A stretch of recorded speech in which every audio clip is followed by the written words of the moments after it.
Hi, everyone. Today we are going to be talking about our introduction unit for eighth grade history. Um, Before we can really get into the content that we're going to be covering this year, we have to know how to approach historical documents. We are going to be spending a lot of time looking at primary and secondary sources, and so we need to know how to use those in order to answer historical questions.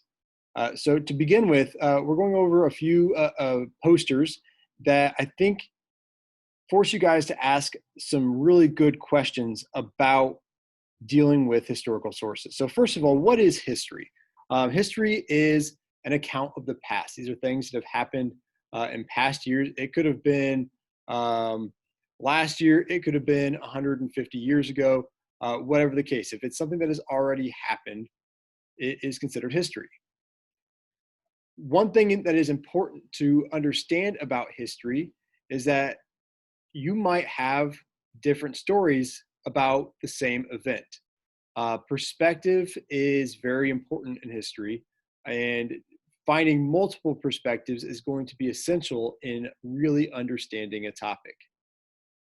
We rely on a lot of evidence from the past. Obviously, if we are studying a time period that was 150 years ago, there's nobody around from that time period anymore to ask questions to. So we have to rely on things like newspapers and journals and things like that to help us understand what was going on at that time. If there are people available to talk to, if there's an event that took place 25 years ago, that somebody was around to remember. Those are really good sources as well. All right, oral histories are very valuable to figuring out what happened in the past. However, we do also need to understand that not every piece of historical evidence is going to be the most reliable source.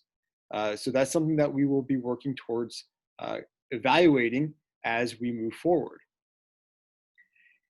You also need to make sure that you have multiple sources for uh, for any kind of research or question that you're trying to answer. Having one person or one group's account of an event is not going to be enough evidence to really prove what happened. That's just what happened according to one person or from one perspective. Okay, so there are going to be a few things that we need to keep in mind as we approach historical documents to really make sure that we are working with uh, multiple perspectives and that we're working with reliable perspectives. The first thing that you will need to do when approaching a historical event is you need to source the uh, the source. It's a process called sourcing, and it's when you figure out who and where a certain source was written. So, for example, before you read, and some of these questions you can answer before you read, ask yourself, who wrote this? A lot of times you can find an author's name on whatever document that you're working with. What is the author's perspective? You might need to do a little bit of outside research. Okay, who is this particular person? Um, it might also that might also become clearer once you start to read the document. Why was it written? Again, same thing. It might take you guys to actually read the document to see the purpose behind the document. When was it written? A lot of times our documents will have dates on them. Where was it written? Something that is written in a northern city will probably have a different perspective of an event than something that was written in the rural South. And is it reliable? Why or why not? And that question will be answered through our other questions that were above here. If we can find certain biases of about the who or the why or the when or the where, that can kind of point to the reliability of a source.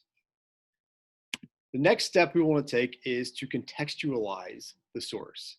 The when and the where are part of this. So when was this document created? If it is a document that is about the Civil War that was written in 1940, that's something we need to know. We need to keep in mind, okay, well, this is 80 years after the Civil War. How might that affect what was said? Okay? What was different in the 1860s than in 1940?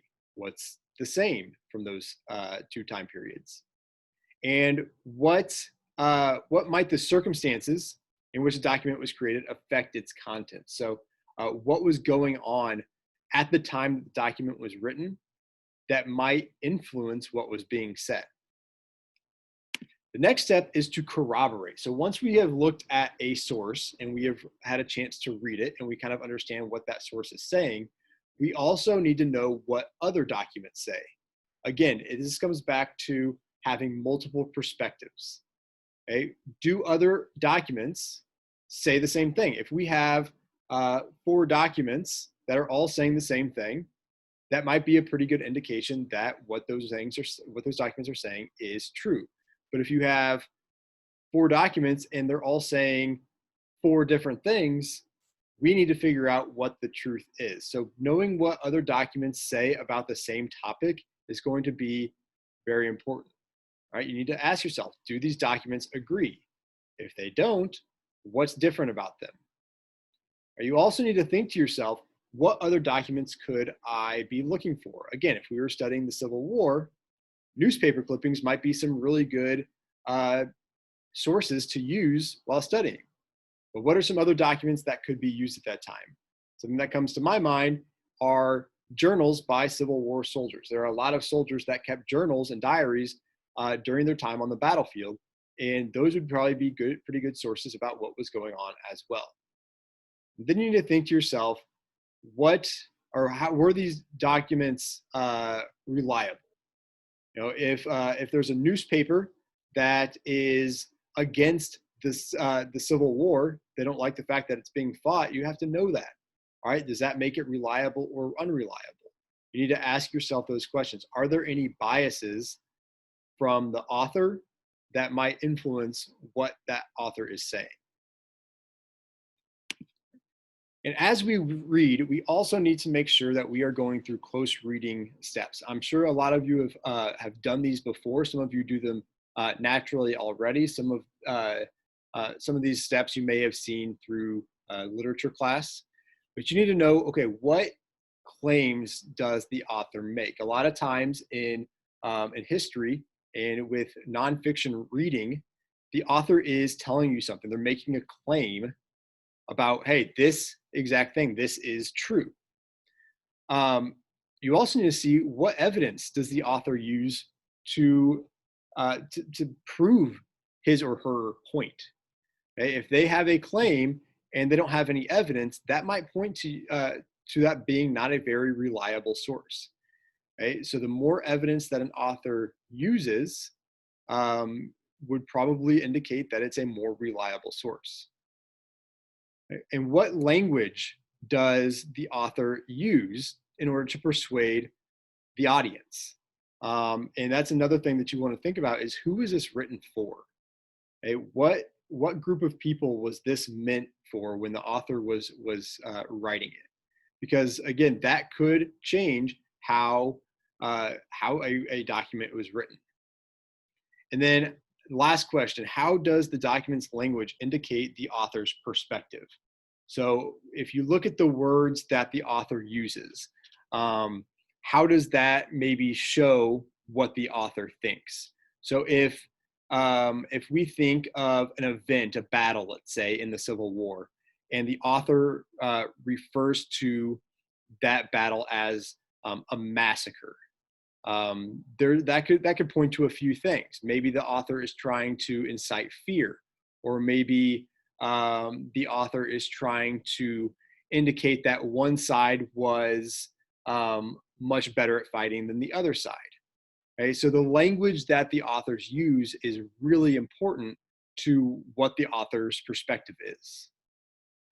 Okay, and these are steps, and this is a process that we are going to go throughout the year with our historical documents. And it does take practice. This isn't something that you guys are just going to be great at right off the bat. This is something I still struggle with at times.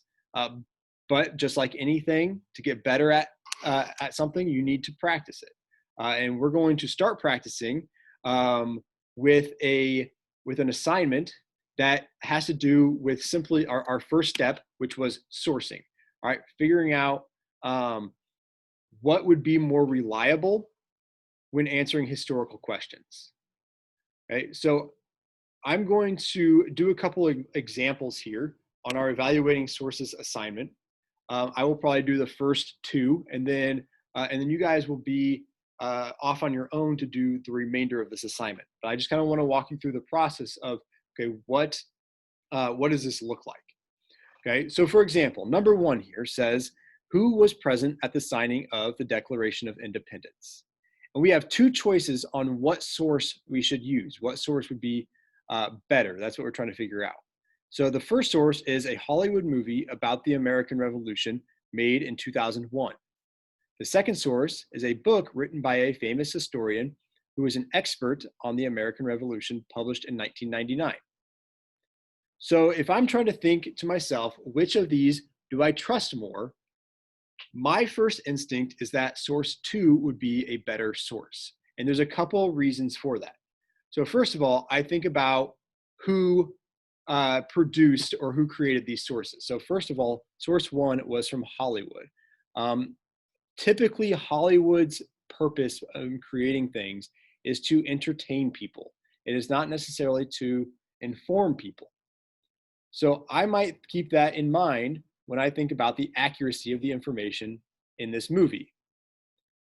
Source two was written by a famous historian. Historians' jobs are to write about history.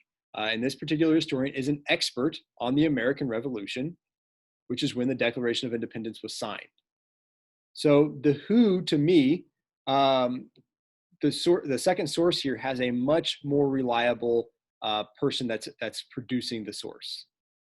When I think about the when, one of them was in 2001 and one of them was in 1999. The when here doesn't play a big role because these are both more than 200 years after the signing of the Declaration of Independence. Okay. We don't really know the when on the book, but we do know, the where on the book, but we do know that the where in source one is Hollywood. And again, I think if we keep in mind Hollywood's purpose is to entertain rather than inform, that tells you a lot about what that source might include and might not include. So once we kind of break down each source, we're going to type in this box, all right, where it says type here. You're going to have to delete this these words here. You delete type here, and then you're going to explain why source two is more reliable. So I'm going to say source two is more reliable or trustworthy, all right, because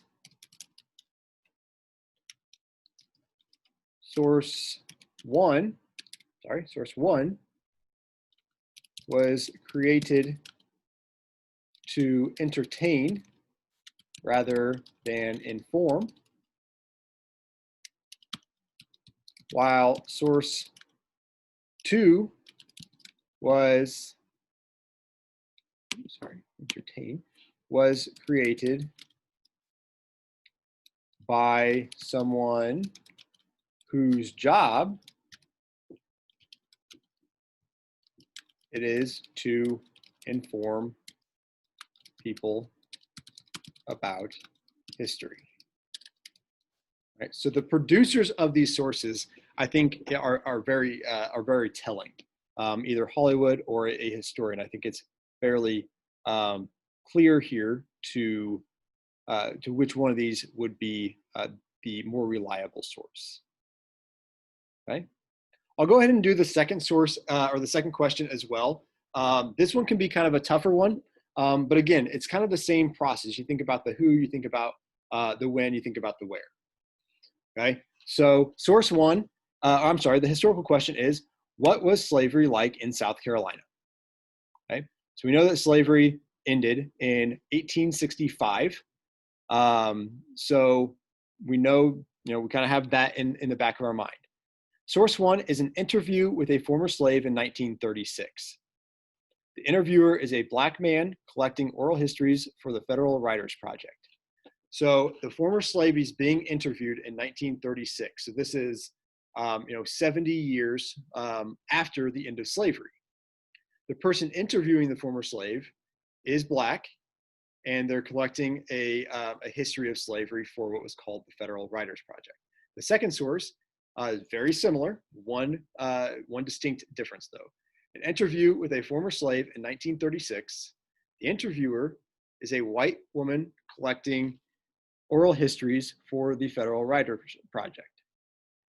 Right? So again, we have an interview with a former slave about 70 years after slavery ended. The only difference here is the person interviewing the former slave is a white woman as opposed to a Black man. So we have to really think on this one about which of these sources would be more reliable. Right? One thing to keep in mind is when the interview is being conducted, and that is in 1936.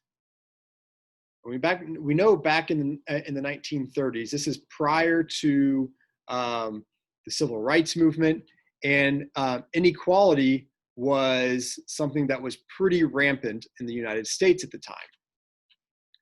So I think to myself, okay, in 1936, if a former slave was speaking about what slavery was like, who might he or she be more open and honest with?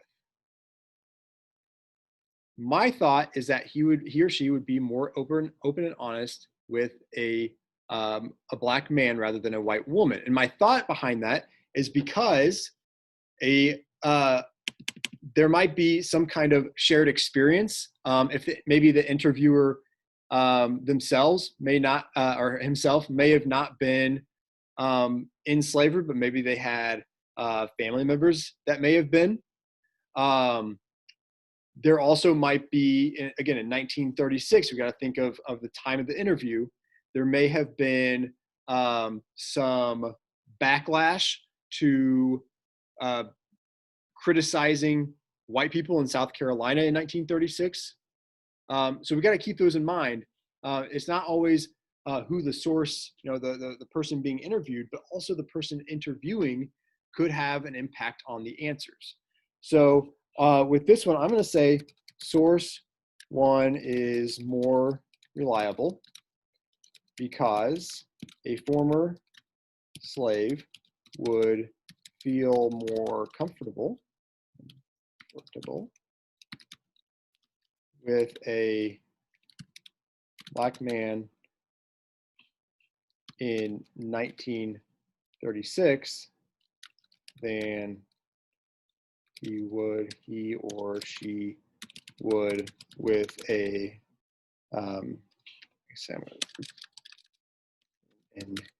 interview with a white woman in 1936. Again, there could be potential backlash in 1936. Again, got to think of the times. You have that, and that's part of the contextualization part of our process. Is you have to think about when and what was going on at that time. All right. So again, prior to the Civil Rights Movement, inequity was still a major problem in the United States at the time.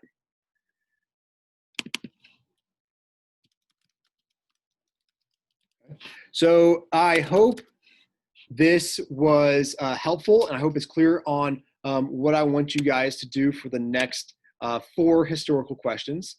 Okay, so you're going to do the same thing with numbers 3, 4, 5, and 6 here. You'll just type your answers in the box. I would like you to write using complete sentences, and if you need to use multiple complete sentences, that is fine. But once you have a chance to look through my answers, feel free to use these as your answers for number 1 and number 2. If you feel like you want to, if you have a different explanation as to why you chose what source you did, you may feel free to include that. If you run out of room, simply make the font smaller. I think that'll, I think you'll be able to fit in your reasoning in the spaces provided. Okay.